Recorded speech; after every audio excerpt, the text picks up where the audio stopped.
결혼한 지 3년 된 31살 여자입니다.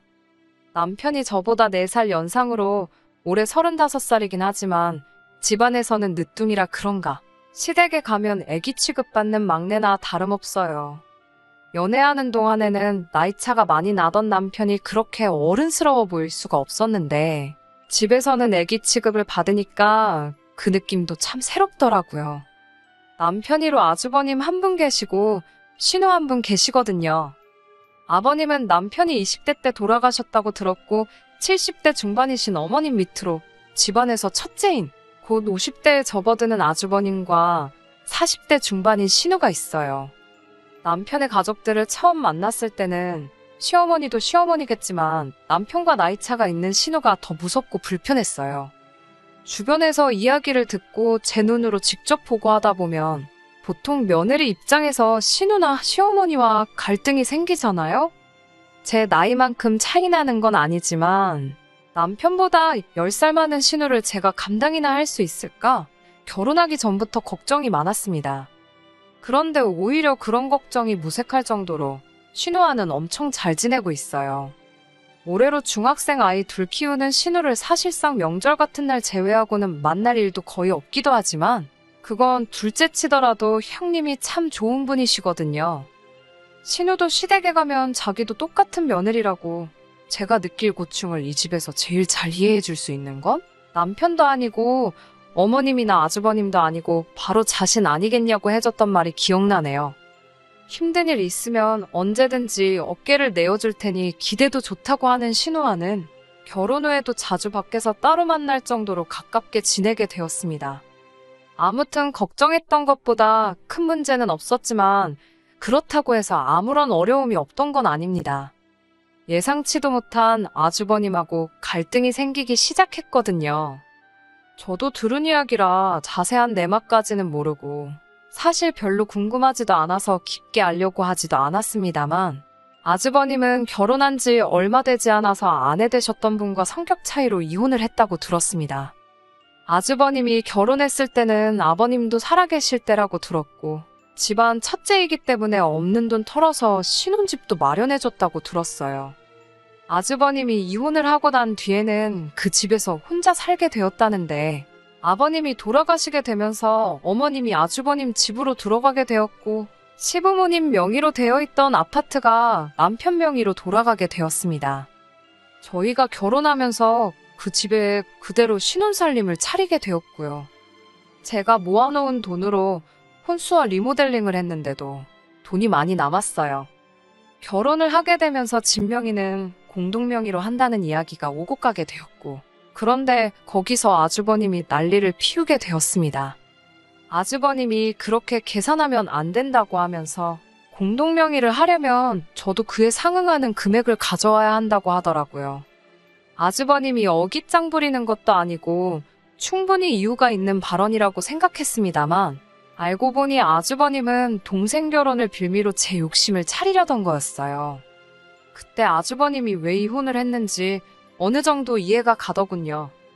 욕심 많고 제멋대로고 사람 무시하고 사사건건 참견하는 안 좋은 성격은 다 가지고 있었습니다. 아주버님은 신혼집 공동명의를 하는 조건으로 자기 앞으로 7천만 원짜리 외제차를 사오라고 당당하게 요구하더라고요. 예단하는 셈 칠하나요? 그 차를 해와도 집값 반내는 거보다 싸게 먹히는 거라면서 이 집에 며느리로 들어오고 싶으면 손도 안 대고 코 풀 생각하지 말고 그에 상응하는 성의를 보이라고 하더라고요. 그게 아니면 공동명의는 꿈도 꾸지 말라고 하면서요. 남편도 나이차가 많은 형님이니까 조금 어렵기는 했는지 딱 잘라서 말을 해주지 못했어요. 다행이었던 건 어머님께서 네가 결혼하는 것도 아닌데 왜 나서서 뭘 해오라 마냐 하냐고 남편 대신 말을 해주더라고요. 신우도 거들면서 오빠도 웃긴다고 얘가 차를 사와야 되면 자기들 탈 차를 사오면 되는 거지. 둘이서 알아서 하기로 한 문제를 가지고 상의도 없이 이렇게 껴드는 게 무슨 경우냐고. 대놓고 저희 있는 데서 아주버님 면박을 주더라고요. 오빠가 차 끌고 갈 곳이 어디 있다고 외제차를 사오라고 하냐고 하면서 말입니다. 아주버님이 별다른 직장도 없이 어머님이 운영하시는 가게를 도와주고 있다는 사실을 그때 처음 알게 되었습니다. 어머님과 신우가 나서서 도와준 덕분에 결혼 전에 아주버님 타라고 7천만 원이나 하는 외제차를 사갈 필요는 없게 되었습니다만 그때부터 아주버님하고는 영 잘 지낼 수 없는 상황이 되었습니다. 문제는 어머님이 아주버님하고 같이 살고 있다는 부분이었어요. 만약에 아주버님 때문에 부부 사이에 갈등이나 문제가 생기거나 한다면 문제의 시작인 아주버님을 안 보고 지내면 가능한 부분이지만 아무래도 시어머니를 보러 가면 무조건 만날 수밖에 없는 사람이다 보니 그런 어려움이 따르더라고요. 거기에 일도 어머님 가게를 돕고 계시다 보니 가게로 찾아뵈도 아주버님을 마주치는 건 당연한 일이었어요. 아주버님이 어머님 가게를 돕고 있기는 하지만 후계자 같은 성격으로 일하고 있는 건 아니었어요. 그렇다고 직원처럼 일하는 것도 아니었고요. 집에 있으면 아무것도 안 하고 집안 돈 축내면서 술 마시는 게 일이라고 하면서 어머님이 최소한 그런 짓거리는 못하고 다니게 어거지로 데리고 다니고 계신 거라는 느낌이 더 들었습니다. 가게에서 힘써야 하는 일 같은 거 있으면 도와주고 가끔 카운터 같은 거 봐주거나 간단한 심부름 정도만 하는 정도로 일을 하고 있었어요. 그렇다 보니 어머님도 아주버님한테 따로 월급은 주거나 하지 않으신다고 하더라고요. 돈 들고 있어봤자 술이나 퍼마시고 도박이나 하러 다닌다고 하면서 차라리 고양이한테 생선을 맡긴다고 하셨지요. 간단한 생활비나 용돈 같은 걸 어머님께 타쓰고 있다는 사실을 알게 되었는데 그 이야기를 들으니까 아주버님이 외제차를 요구하는 것 외에도 저희한테 뭐라도 하나 뜯어내려는 모습이 설명이 되더라고요. 신혼여행 다녀왔을 때 시댁 식구들 선물이라고 해서 이것저것 쇼핑해서 사간 적이 있습니다. 아주버님 선물도 당연히 준비했지요. 적당한 가격대의 준명품 브랜드 가죽 지갑이었는데 받고 나서 영 떨떠름해 보이는 표정 때문에 혹시 선물이 마음에 안 드나 싶었어요. 그런데 나중에 저한테 따로 말하기를 자기는 이런 선물 같은 거 사올 필요 없다고 말을 하길래 욕심이 많은 줄 알았는데 생각보다 무력이 없는가 보다. 내가 오해했구나 싶었어요. 그런데 그 생각을 뒤집어버리는 데는 단 5초도 걸리지 않았습니다. 말 끝나기가 무섭게 앞으로 어디 가서 자기 선물 사오려거든 앞으로는 돈으로 달라는 말을 하더라고요. 지갑이 좋으면 뭐하냐고 지갑에 넣고 다닐 돈도 없는데 하면서 자기가 남자라서 사회생활 하려면 현금 필요할 때가 많다고 하는데 어머님 가게 도와주는 게 일이면서 무슨 사회생활을 하려고 하는 건지는 도무지 생각해봐도 모르겠었지만 말이에요. 하지만 이런 식으로 선물을 대놓고 돈으로 달라고 하는 말은 애교로 봐줄 정도로 별것도 아닌 일이나 마찬가지였습니다. 언젠가는 어머님 댁에 찾아뵈었을 때 어머님이 잠깐 자리를 비우신 틈을 타서 저희를 붙잡고 말을 하더라고요.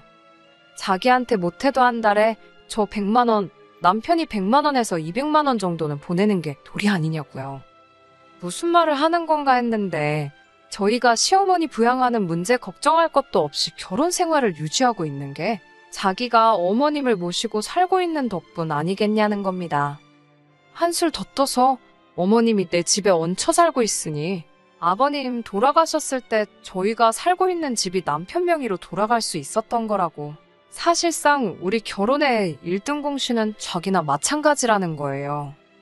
앞으로의 저희 결혼 생활이 얼마나 행복할지는 자기 손에 달려있는 거나 마찬가지라는 말을 하는데 어이가 없더라고요. 그 나이 먹도록 직장도 없고 어머님 밑에서 기생하고 있는데 어떻게 아무리 그림이 그렇다고 하더라도 어머님이 아주버님한테 얹혀 살고 있다는 표현을 할 수나 있는지 싶었습니다. 어머님은 모르게 하라는 말을 하길래 어머님 자리 돌아오시자마자 아주버님한테 그러면 보내라던 돈은 언제부터 보내드리면 되겠느냐 일부러 물어봤습니다. 당연히 어머님이 무슨 돈을 말하는 거냐고 반응하셨고 저는 제가 착각해서 실수했다는 것처럼 깜짝 놀라며 어머님은 모르고 계셨냐고 조금 여우처럼 어머님한테 아주버님이 꺼낸 돈 이야기를 그대로 전달했습니다. 어머님은 이야기 다 들으시고는 얼굴이 둥그락불그락해지더니 이제는 돈 나올 구멍이 없으니까 지 동생한테 돈을 뜯어낸다고 하시며 저희가 있는데도 할 말 못할 말 다 꺼내시며 호통을 치셨습니다. 남편하고 제가 어머님한테 달라붙어서 뜯어말리긴 했는데 탈탈 털리고 있는 아주버님을 보고 있으니 솔직히 좀 쌤통이었어요. 아주버님은 항상 저희들 머리 꼭대기 위에 있다고 생각하고 있거든요. 하지만 그 행동의 수준이 뻔히 보였기에 항상 제 손바닥 안에 있었지요. 한두 번씩 돈 문제를 가지고 사소한 사건을 만들어내기는 했는데 결국엔 아주버님 손으로 제 돈 10원짜리 하나 들어간 적이 없었지요.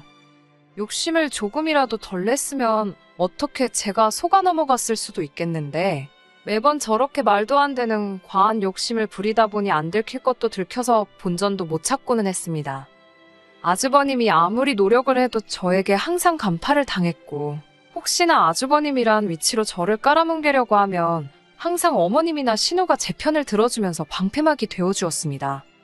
남편이 의외로 아주버님에게 유독 약한 모습을 보였던 점이 아쉽기는 했지만 남편이 아니더라도 시어머니나 신우가 제 편에 서서 항상 도와주는데 딱히 무서울 건 없었네요.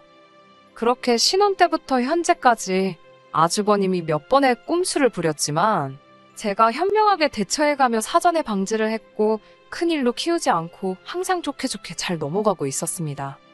어머님도 신우도 아주버님이 이런 사람인 걸 이미 알고 있었기에 오히려 이 정도인데도 일 크게 안 만들고 아무 일도 없었다는 듯이 잘 대처하는 저였기에 저를 더 아껴주셨던 것 같네요. 그런데 얼마 전 도무지 참을 수 없는 아주버님의 행동에 전에 없을 정도로 한판 크게 붙게 되는 사건이 생기게 되었습니다. 저한테 여동생이 있어요. 연년생이고 올해 30이지요. 여동생이 대학생활 하다가 미국으로 잠깐 어학연수차 간 적이 있었습니다.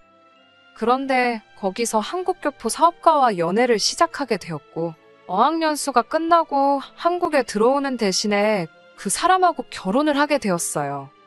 개인적인 사정으로 동생 결혼식에는 다녀오지 못했는데 그동안 무소식이 희소식이라고 아무 연락이 없길래 여동생이 미국에서 자리 잡고 잘 지내고 있는가 싶었습니다. 그런데 얼마 전에 여동생이 이혼을 하게 되었다는 소식을 듣게 되었어요. 미국에서 좋은 조건으로 회사도 다니고 있었고 자리도 잘 잡았고 신분 문제도 다 해결된 상태였는데 제 동생은 이 꼴저꼴 보기 싫다는 이유로 그냥 이민생활 정리하고 한국으로 얼마 전에 돌아오게 되었습니다. 좋은 일로 돌아온 건 아니지만 서로 결혼식 때도 곁에 있어주지도 못했고 떨어져 지낸 기간이 워낙에 길었다 보니 여동생이 다시 제 옆에서 지내게 되었다는 사실이 기쁘기도 하더라고요. 이제 곁에서 같이 지내면서 그동안 자매끼리 못한 것도 해보고 그럴 생각에 부풀어 있었습니다. 아무튼 여동생이 돌아오고 나서 시어머니도 신우도 제 동생을 같이 한번 보고 싶다고 하셨어요. 두 분 다 저한테는 소중한 가족이 되어준 사람들이고 해서 남편 가족들과 해서 여동생과 자리를 한번 만들게 되었습니다. 인연 없이 지내온 형부인데 형부뿐만 아니라 형부 가족들까지 자리에 있으니 제 동생이 아무리 괜찮다고 생각하려고 해도 불편한 점이 많았겠지요. 동생이 긴장하고 정신없는 모습을 보이긴 했지만 그래도 적당히 분위기 좋게 자리가 끝났다고 생각을 했습니다. 그런데 아주버님과의 문제는 그날 이후에 생기게 되었습니다. 뜬금없이 아주버님한테서 전화가 와서 무슨 일인가 싶었어요. 번호는 알았지만 평소에 연락 한번 서로 나눠본 적이 없는 사람이었거든요. 그런데 다짜고짜 아주버님이 제 여동생 전화번호를 물어보길래 그때 딱 이 사람이 무슨 꿍꿍이로 전화를 했는지 알게 되었습니다. 몇 번 거절을 했음에도 불구하고 포기를 모르고 계속해서 연락을 해오고 제 동생 전화번호를 물어보더군요. 아주버님한테 전화 받는 것도 스트레스인데 그 내용이 제 동생 연락처를 달라고 하는 거다 보니 더 스트레스를 받았습니다. 남편은 아주버님한테 약한 모습을 보이다 보니 이 이야기를 꺼내지도 않았고 그런데 이번만큼은 다른 사람도 아니고 내 가족 일인데 시어머니나 신우한테 부탁하는 것보다 내 선에서 잘나야겠다 하는 생각이 들어서 제가 직접 아주버님을 만나 단판을 짓기로 했습니다. 단도직입적으로 말부터 꺼냈어요. 아주버님이 제 여동생을 만나겠다는 게 말이나 되는 소리냐고요. 그랬더니 아주버님은 제 말 뜻도 똑바로 이해 못하고 요즘 겹사돈 되는 게 부끄러운 일이 아니라고, 가장 중요한 건 두 사람 마음이 아니겠냐 하면서 어려워 말라고 하더군요. 설마 제가 겹사돈이 될까봐 이러겠냐고 하니까 걱정하지 말라면서 우리가 결혼하게 되면 시어머니는 자기들이 그대로 모시고 살겠다고 하는 겁니다. 두 사람 마음이 중요한 거라는 건 또 무슨 말인가 했더니 그날 다 같이 모인 식사 자리에서 제 여동생이랑 눈이 몇 번이나 마주쳤답니다. 그 뒤로도 자꾸 눈이 마주치는 걸 보니 제 동생이 자기한테 관심이 있는 것 같아 보인다고? 그런데 아주버님 생각에는 언니이자 재수인 제가 두 사람을 도와주지는 못할 망정 이렇게 못 만나게 회방을 놓고 있다고 생각했나 봅니다. 방해꾼 노릇 그만하고 이제 두 사람을 위해 양보하라고요. 동생이 윗동서가 될 것 같으니까 기분 나빠서 그러는 거냐고 하는데 어이가 없어서 웃음도 안 나오더군요.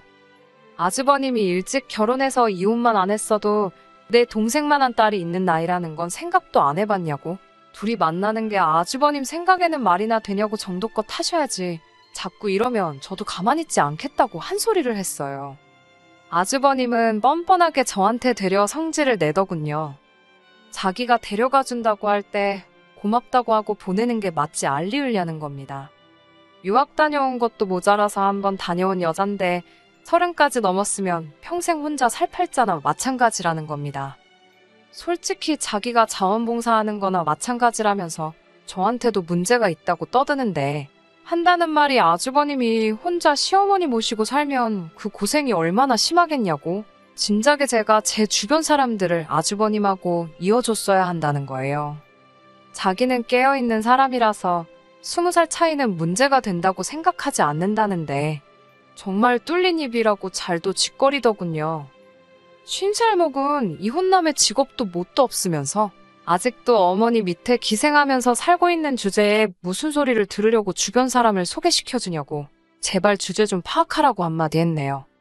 아주버님의 님자도 붙이기 싫어서 아주버라고 부르고 싶더라고요. 웬만하면 그동안도 일 크게 안 만들고 그냥저냥 넘어갔는데 도무지 참을 수가 없어서 할 말 못할 말 다 쏟아내고 집으로 돌아왔습니다. 동생 구제해주고 싶으면 빨리 마음 바꾸라고 제 뒤통수에 대고 끝까지 저한테 뻔뻔하게 큰 소리 치기는 했지만 막상 지도 쪽팔린 건 아는 건지 시어머니한테는 따로 말을 안 했나 봐요. 어머님한테서는 따로 연락이 없었으니 말입니다.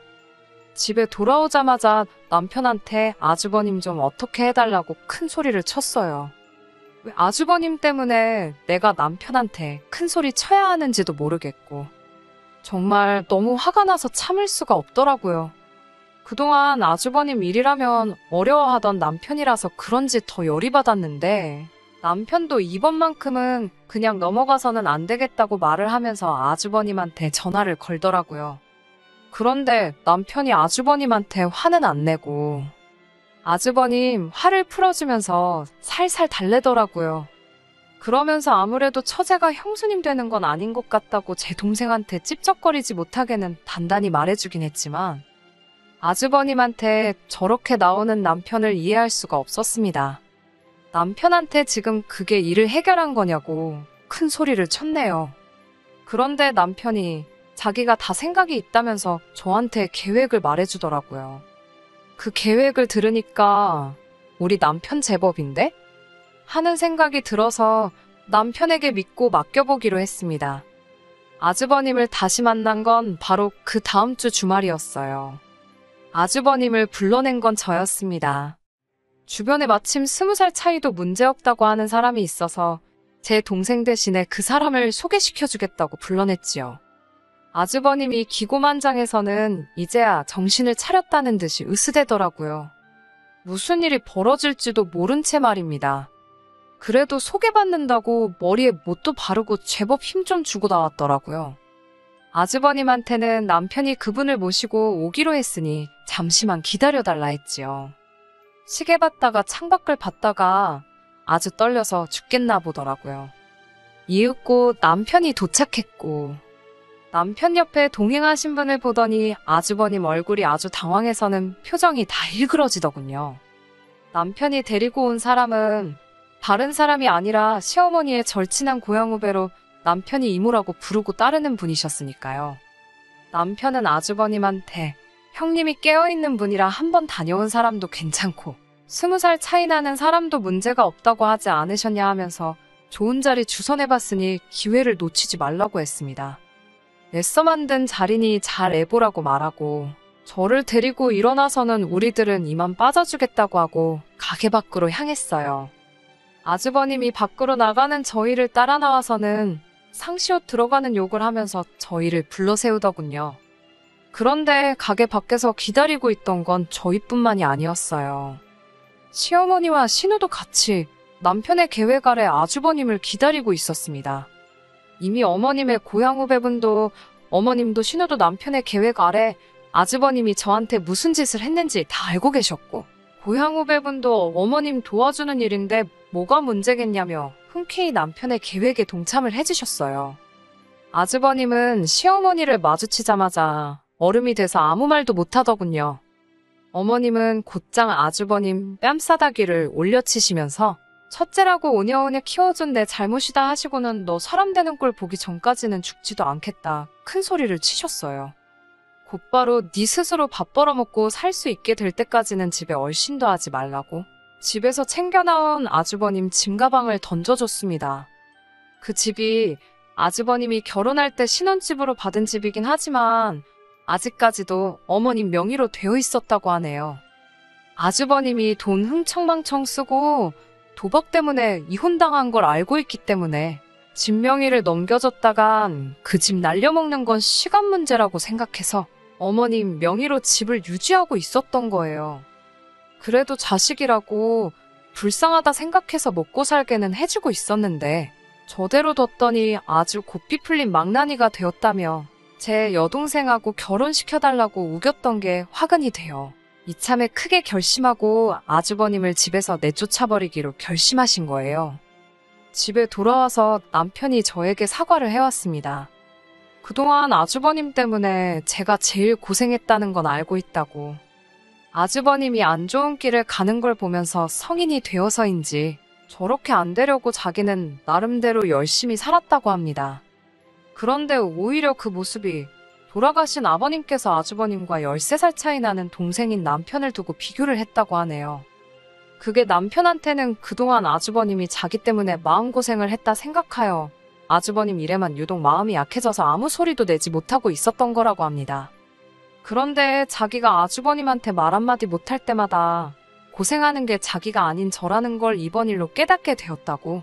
두 번 다시 아주버님이 저에게 그 어떤 짓도 하지 못하게 자기가 책임지고 행동 똑바로 하겠다고 약속을 해주더군요. 어머님도 나중에 저에게 따로 사과를 해주셨고요. 아주버님은 한동안 짐가방만 들고 주변 아는 사람들 집에 돌아가면서 신세지면서 하루하루 연명하고 있다고 하네요.